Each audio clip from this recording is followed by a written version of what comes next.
That's easy one for me. It was my father. My father was like, my biggest mentor. I never went past 8th grade in school. I never even went to high. I had no education. But, he told me that God gives you the ability to work. There are crippled people, blind people that would love to have that opportunity to work, and they can't. And he said, and you know what? When God gives you that opportunity, you can do it. What you need to think of is, you don't care, your friends don't work for, if I don't get $1.25 an hour, I'm not going to work. I will go to work for 50 cents an hour. With that in my mind, that I'm lucky that I can work. And then my father told me that you have to make your impact before you're 30. You've got to, and at 29, I bought my first bar, and I put it with $600 down and a $97 mortgage, $97,000 mortgage from, God, I can't think of his name. It was Gennaro Consavo was one of the owners of it, the British Rail, but they had called it the La Chateau. When I bought it, I put it back to the British Rail. And I'll give you a real idea about my father. My father helped me bartend. And I go back to the bar and I say to Papa, Papa, I don't understand. I do a better job, I give a better product here, and everybody goes to the rendezvous. And he said, well, that's your problem. He says, you're worried about the people in the rendezvous. You should be worried about the people in the British Rail. You should if you have 10 people, you want to make 11 come in Saturday. And so that's what I did. I changed my whole gears. I didn't give a shit what the rendezvous did, the movie night. I had movie nights and nobody would come.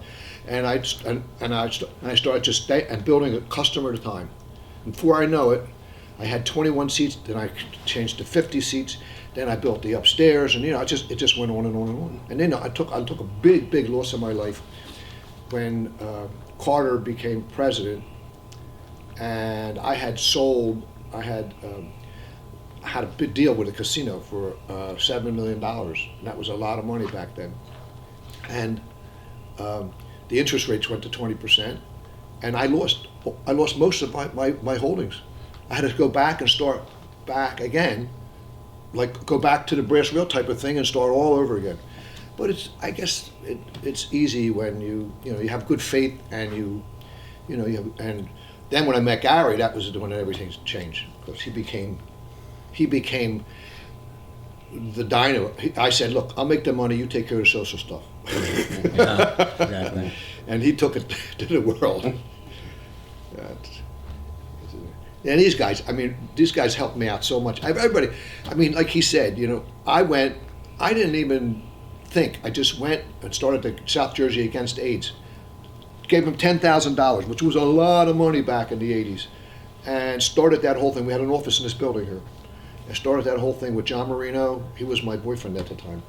And we just got a little Chubby or whatever the guy's name, I can't think of all their names. It was so far long ago.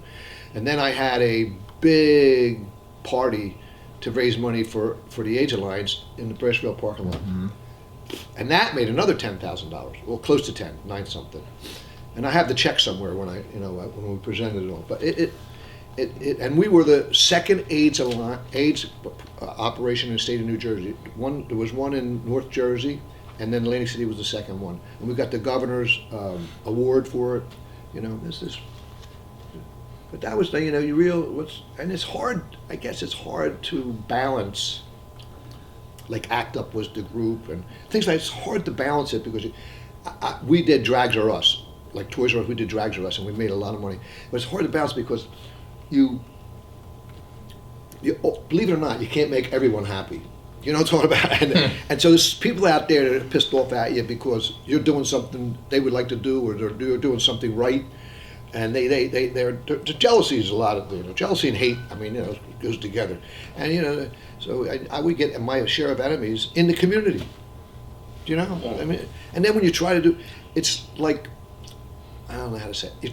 You're smarter than the average person in what you're doing, but then if you're smarter, then they get pissed off at you because you're smarter, and they want to destroy you. You know what I mean? They want you. So I'd have to in the bar. I'd have to come down. Certain people would be talking to me, and I'd have to come down like talk on that level because if I try to talk up here, I'm talking about what I know. You know, I know what somebody would tell me a fact, something is a fact, it's not a fact, and I would say, no, I wouldn't say you're wrong.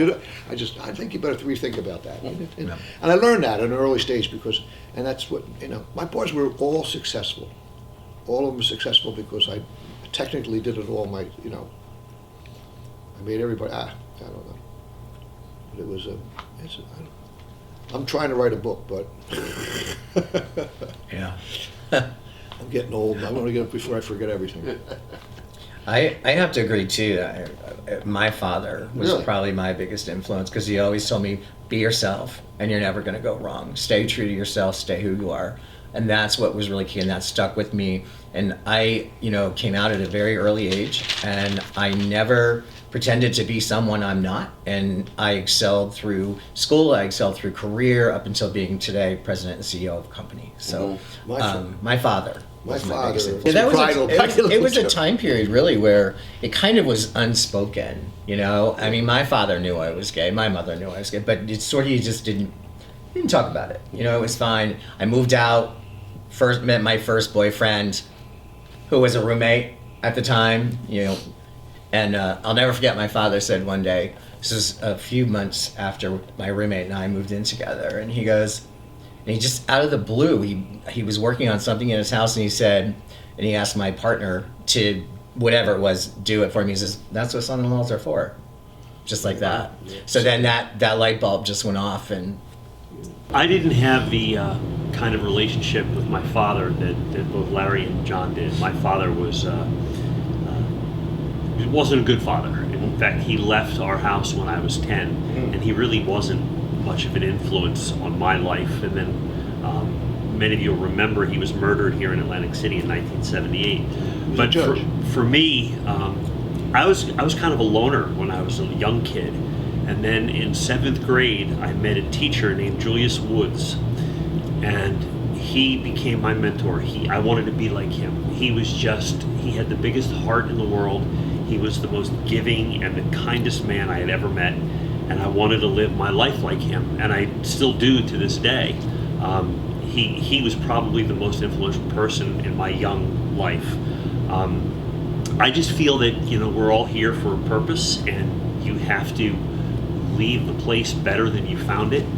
And I was born in Atlantic City, grew up in Margate, and I live in Atlantic City now. And I've run Lucy for the past 21 years as the executive director, and giving back to my community is what I'm all about, which is why we formed the Gay Alliance back in 2010 to try to make Atlantic City a better place for gay people to live and visit and work. And I'm going to continue doing that for as long as I can. And I'm fortunate to have people in my life like Larry, like John and Gary. John has been a mentor to me. I mean, I met John probably 20 years ago. Easy. And I used to follow his stories in the newspaper. I said, I've got to meet this guy. And I finally had the opportunity. And today we're very, very close friends. And I'm involved in everything that they do, because that's who I am and that's who I aspire to be. So obviously when the Alliance started in 2010, you saw something was lacking that caused you to want to create the Alliance. Can you explain to me what, I don't know if atmosphere is the right word, but Sure. What was the situation Well, that led to the Alliance? As John mentioned, he had sold his last bar, Studio 6, Right. before 2010, and there really wasn't a venue for LGBT people to enjoy themselves. Well, in a town that welcomed 27 million people a year, there was no place to go. No, for human contact, but the media, the social media, nobody has to go out cruising anymore. You go right on the sites and you pick out what. But there was no human contact, and that's what Richard was trying to do, is bring people Right, and I think on a John personal is, basis, And John is right, because when social media started and dating apps and things like that, people no longer had to meet in public, and you were disposable. Because if something better if you saw a picture that came up of somebody who was better, you're out. you're black. But I also think, and with the Alliance, we created a venue for people to come to, like a monthly mixer or celebration. But more than that, I think it gave the gay community in Atlantic City a voice again. There was no voice of the community in that time period. Right. So that's one of the reasons that we also founded the Alliance, was to give it a voice.